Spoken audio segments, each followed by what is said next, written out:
story. I'm sure many of you followed the tornado that tore through a handful of states and killed a whole bunch of people. A lot of those deaths were entirely unnecessary. And I don't even mean in the big picture climate change sense, although that's true too. A lot of these deaths were unnecessary because it was corporate greed and rapaciousness that demanded that workers stay in harm's way, again, out of pure profit incentive. So I have a couple of message threads here to show you guys. One is from a worker at a facility texting his spouse, and the other is a driver who was talking to dispatch. This is shared by Tom Carter. Amazon worker Larry Verdon's last text message to his partner of 13 years, Sherry Jones. Amazon won't let us leave. And you guys can see here, I'll bring it up on the screen. Well, I will be home after the storm. What do you mean? Amazon won't let us leave. All it's doing here is lightning. So what are you doing? I hope everything is okay. I love you. That's the last interaction that Larry had with his spouse of 12 years. Devastating. 13 years. I'm sorry, I undercut that. Devastating stuff. And Amazon should be held criminally liable. They killed their workers. Another one here. This is from a driver texted by Aaron Trailmom. Or I'm sorry, tweeted by Aaron Trailmom. These Amazon texts blow my mind. Anyone who pays attention to weather was watching this tornado come in for 2 hours. They had so much time to ensure that workers were kept safe, but instead they threatened people's employment and kept them in a warehouse with no tornado shelters. We'll bring these texts up on the screen here. Driver says, radio's been going off. The dispatch replies, okay, just keep driving. We can't just call people back for a warning unless Amazon tells us to do so. Driver, just relaying in case y'all didn't hear it over there. Driver, tornado alarms are going off over here. Dispatch, just keep delivering for now. We have to wait for word from Amazon. If we need to bring people back, the decision will ultimately be up to them. I will let you know if the situation changes at all. I'm talking with them now about it. They go on. The driver says, how about for my own personal safety, I'm going to head back. Having alarms going off next to me and nothing but locked buildings around me isn't sheltering in place. That's wanting to turn this van into a casket. Hour left of delivery time, and if you look at the radar, the worst of the storm is going to be right on top of me in 30 minutes. I want to just pause briefly, you guys. How is it that the driver is more up to date and informed about the situation than fucking Amazon is? How is that possible? This driver's out delivering and is more in tune with what's going on than the fucking company is, than the dispatch is. That's pathetic. Driver says it was actual sirens. Dispatch says, quote, if you decided to come back, that choice is yours, but I can tell you it won't be viewed as for your own safety. The safest practice is to stay exactly where you are.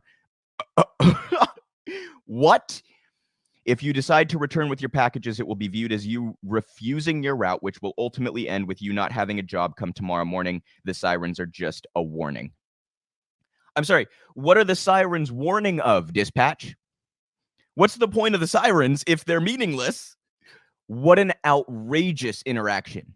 This Amazon should be held criminally liable for this. They killed their workers. I don't want to mince words. They killed their workers. And I did want to show you guys a clip here as well of David Sirota reporting on how this has actually been somewhat codified into law, their ability to do this, because most of the workers they put at risk are contractors, not Amazon workers. So this is David Sirota on Breaking Points. We'll watch this, come back and discuss.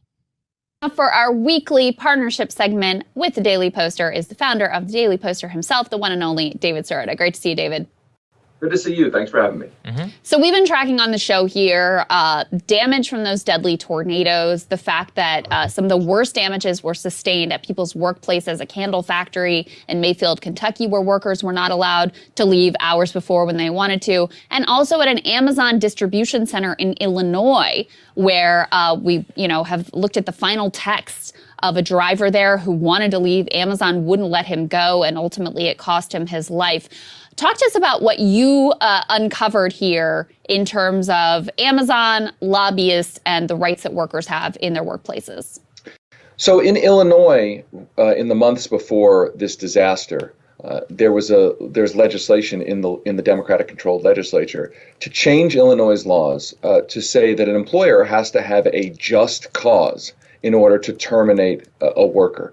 Right now, almost every state in the country is what's known as at-will employment. An employer can fire you for basically almost any reason other than reasons covered in the civil rights laws. But that means if your employer doesn't like let's say, the color of your tie, your employer can fire you. In Illinois, they were trying to change this to say that the employer has to have a just cause.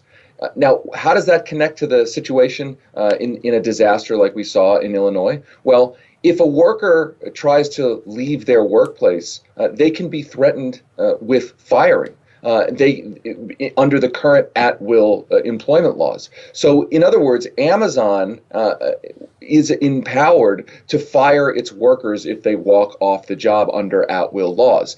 Amazon-linked lobbying groups, business lobby groups in Illinois, were lobbying against the just cause legislation in the lead up to this disaster. Now, to be clear, we don't know in Illinois whether Amazon was trying to keep its workers there out of safety to try to get them to not go out into the tornado or not. But the point here is, the bottom line is that workers in Illinois and across the country essentially do not have, in almost every state protections to be able to leave the workplace or to be able to do anything to make themselves safe without fear of potentially being fired by their employer. And, it's really interesting, David. I was reading this and looking through, which is that I don't see any consideration of this within the media. I mean, why is it that you're the only person who can seemingly dig this stuff up? People died. I mean, the initial segment, of course, happened, then they reported the investigation, but this is just clear as day here. I mean, I think it's disgraceful. Yeah, I mean, look, people's employment situation is inherently linked to whether they can blow the whistle on safety problems in the workplace, whether they can leave their workplace in the middle of a natural disaster. I mean, think about how big a problem this is going to end up being. The climate change is intensifying these kinds of weather cataclysms. Workers are facing more and more in the day-to-day. Do I have to come to work during a flood? Do I have to come to work during a hurricane warning? Can I leave my workplace during a tornado warning? Again, without fear of being fired. There were reports that in Kentucky, workers were told they might be fired if they walked off the job. Again, that connects directly to the at-will employment situation throughout the country. And you're right, the media doesn't talk about it because corporate media doesn't typically talk about things that the corporate lobby wants to keep in place. And the corporate lobby wants to keep in place a situation that employers can fire you for any reason at all. Yeah. So this is a really important angle, and I want to shout out David for bringing that to the forefront, because that it's a mechanism that disallows workers from having any leverage in a situation like this. And we just saw the screenshots. I mean, David said there was reporting that there was threats of you'll lose your job if you don't stay. Well, we literally saw the screenshots. I mean, the dispatcher put it in quotes like it was coming straight from corporate. That was the threat. You will not have a job tomorrow. I mean, they didn't mince words. It was explicit. So this is inhumane. It is barbaric. It is dystopian. And Amazon really genuinely ought to be held criminally liable for this. So, and the at-will employment issue, really important one to highlight as well, you guys, like just in general. Workers have no leverage. And even the exception, which is the civil rights laws, right? So you can't be fired for your race or gender or sexuality, okay? But actually, I think sexuality is not even included in that. I might be wrong about that. But race, gender, this kind of thing. They still can fire you for it because the burden of proof is on you to demonstrate that that's why they fired you. So, and that's almost impossible to prove in most cases unless they're completely moronic and document it, right? Send an email off, I'm firing this guy because he's black or whatever. Unless they're incredibly stupid about it, they can just come up with whatever they want. As I'll use David's example, I don't like the color of your tie, you're fired. You know, that like they literally can do that. So, and even like I'm in Washington State, a so-called progressive state. We are an at-will employment state here. So you can be fired for almost anything.